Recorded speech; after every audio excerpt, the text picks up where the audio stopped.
Bryansk and other cities. Please remember these names, Kherson and Berdyansk.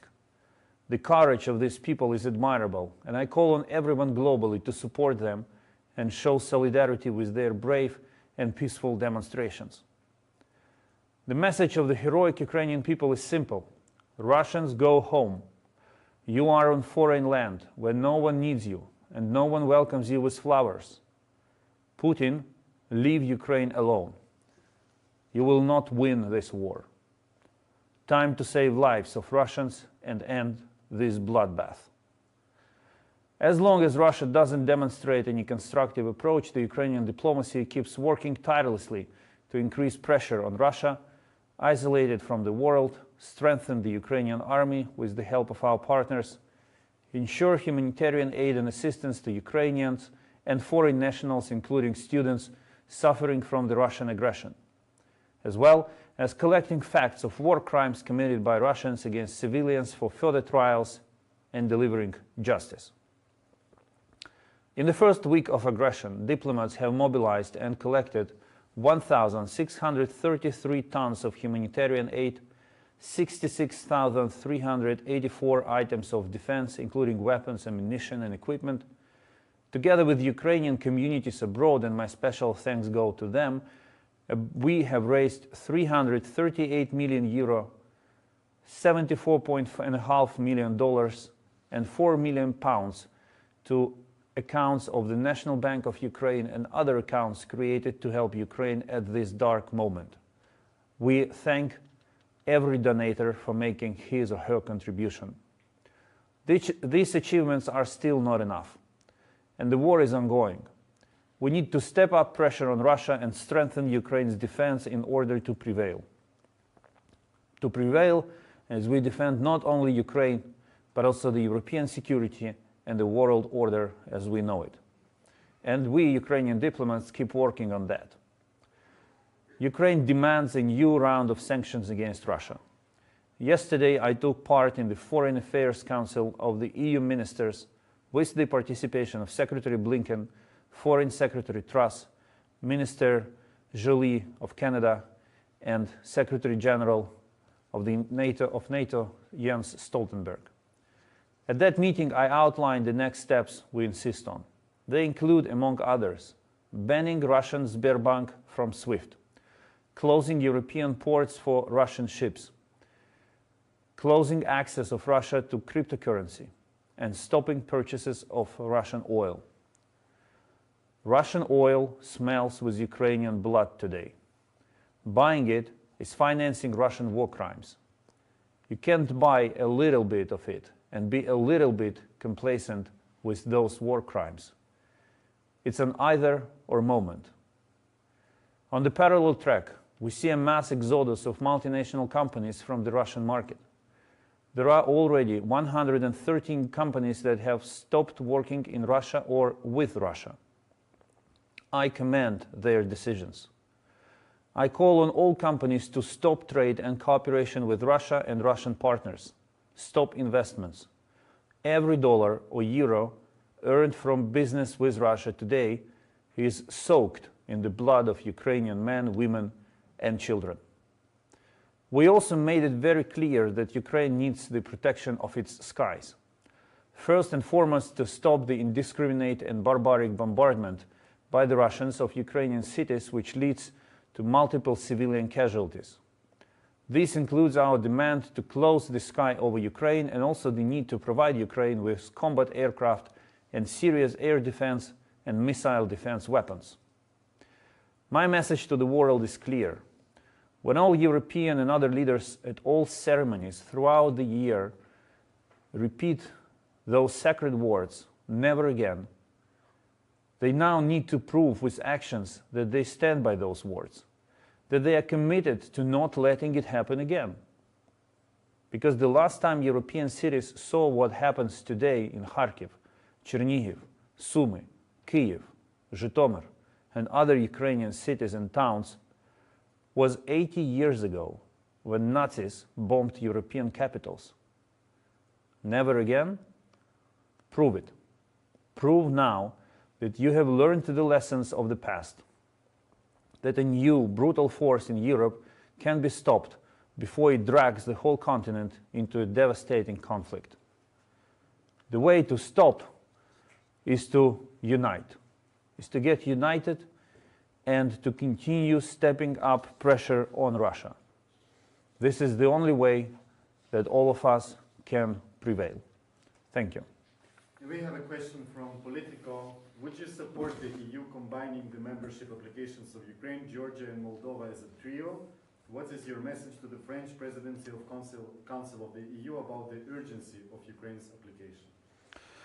With all my due respect to our old partners in European integration, Georgia and Moldova, Ukrainian case is absolutely exceptional.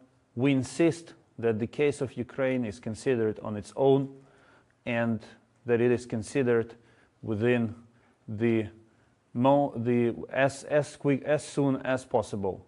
The procedures can and should be suppressed in order to ensure smooth integration process of Ukraine into the European Union for the good of all, Ukraine and the European Union itself.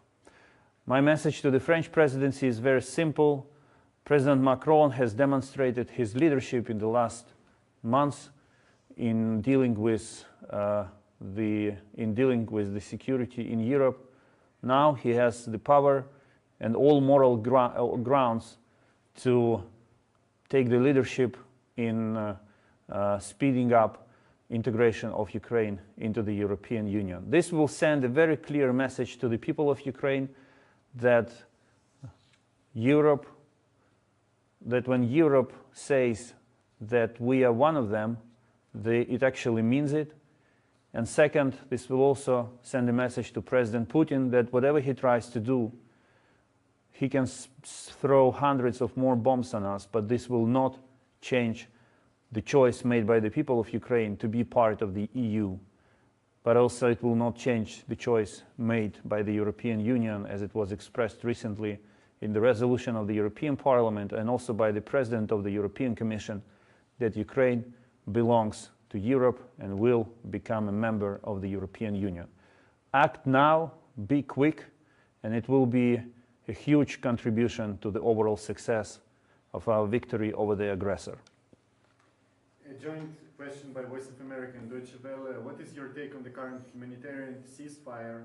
How do you see the situation around the nuclear plants, and how do you see the international response so far? What can be improved? The humanitarian corridors and humanitarian ceasefire do not exist because the Russian forces literally violated the agreement reached in the morning to arrange 2 humanitarian corridors. We urge Russia to stop shooting, to allow civilians, including foreign students, leave the cities which they are trying to destroy by air raids, by artillery, by rockets. And also to allow the access of humanitarian aid to those who remain in the cities. Russia should stop its barbarian warfare and follow the rules envisaged by international conventions. And what was the second question? In the second, with the international response so far, what can be improved? Yes, as I said just a couple of minutes ago, there is still a list of sanctions which must be imposed on Russia by both the European Union and the United States, Canada, Britain, and other countries from all over the globe. It's only the solidarity and the unity that can ensure the most effective outcome or the most effective impact of sanctions imposed on Russia. Indian WION has 2 questions. First, can you assure the safety of Indian nationals in Sumy and rest of Ukraine? How is Ukraine helping in evacuation of Indian nationals? And the second one, what expectations from India in pacifying the ongoing situation? For 30 years, Ukraine was a welcoming home for thousands of students from Africa, from Asia, and they never had problems here. They were well integrated into our society, and everything was fine. They lived normal life. Many of them stayed in Ukraine after graduating from universities. The Russian aggression changed it all. And as together with Ukrainians, they suffer from Russian bombardments, from Russian shellings, and from Russian indiscriminate shooting. The best Russia can do now is to stop fire and to allow everyone, including foreign students, to leave these besieged cities through Ukrainian territory. To facilitate the withdrawal, the movement of foreigners from Sumy, from Kharkiv, Ukraine arranged some trains. We also set up a hotline that, that foreign students can address. We work closely with relevant embassies and coordinate our efforts with them. Our border guards were instructed to provide foreign students with all necessary assistance. The Ukrainian government is doing its best to allow foreign students to leave the country in the safest way possible under the circumstances.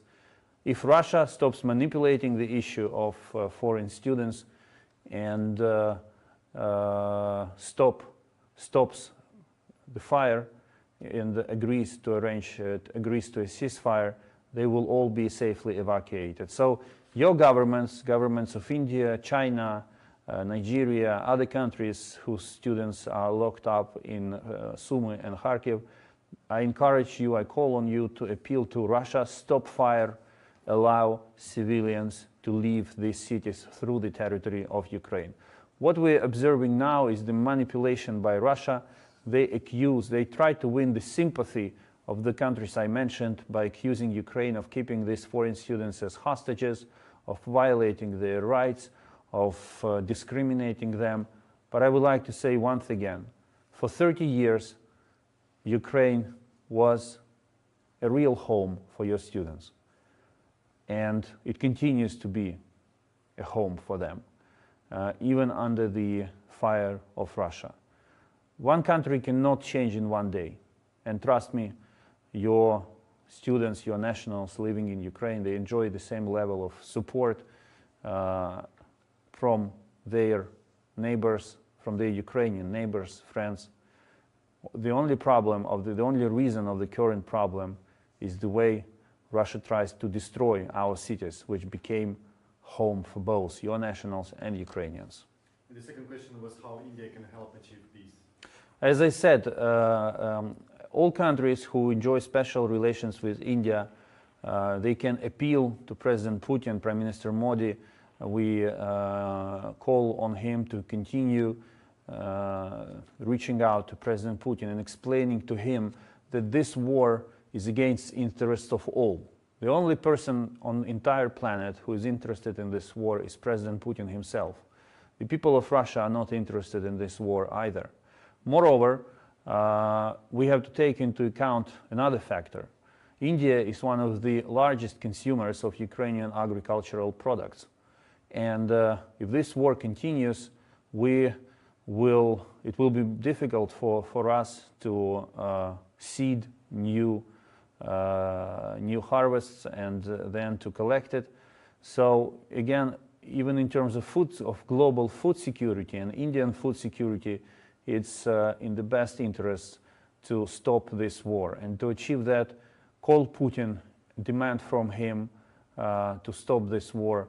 Ordinary Indians can put pressure on the Russian embassy in India to demand from them again to stop the war. Ukraine does not need this war. We are fighting only because we were attacked, and we understand that we have to defend our land because Putin does not recognize our right to exist.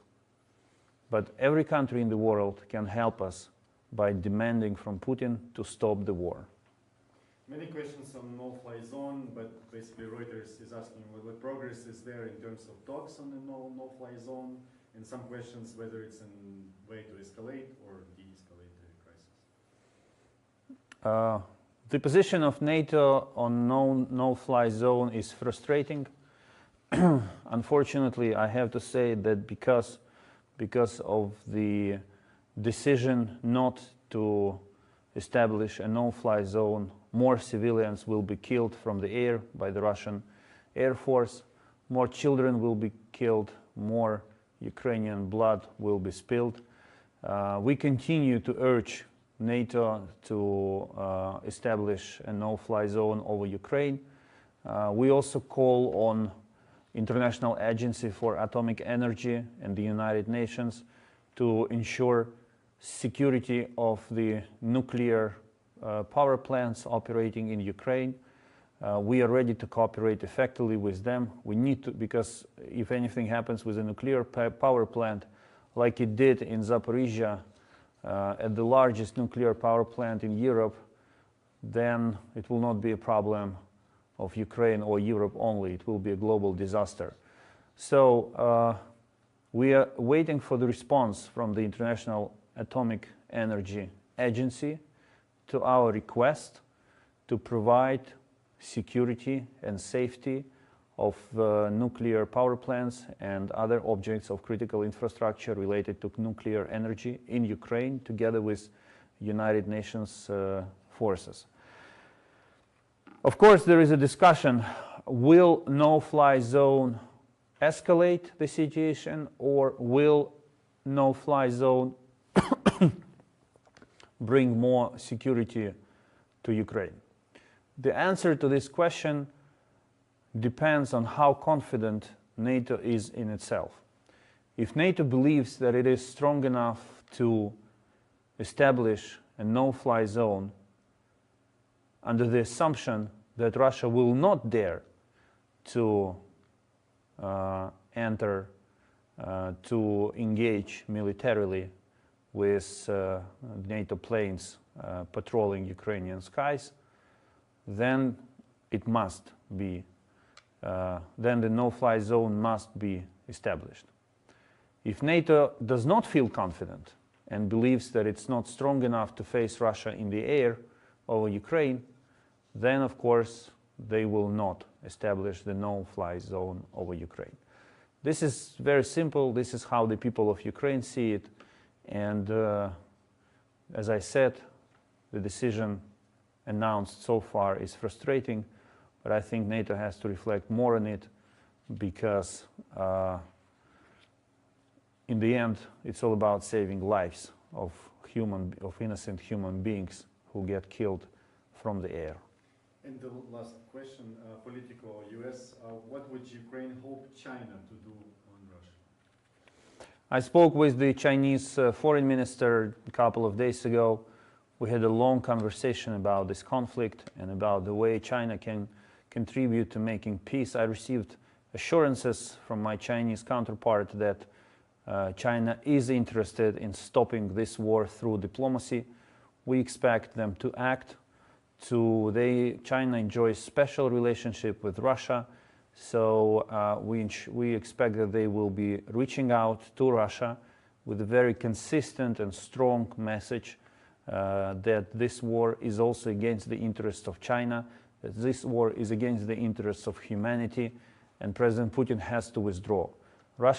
Chinese diplomacy has sufficient tools to make a difference, and we count that it is already involved as a follow-up to my phone conversation with the Chinese foreign minister, and that their efforts will be successful.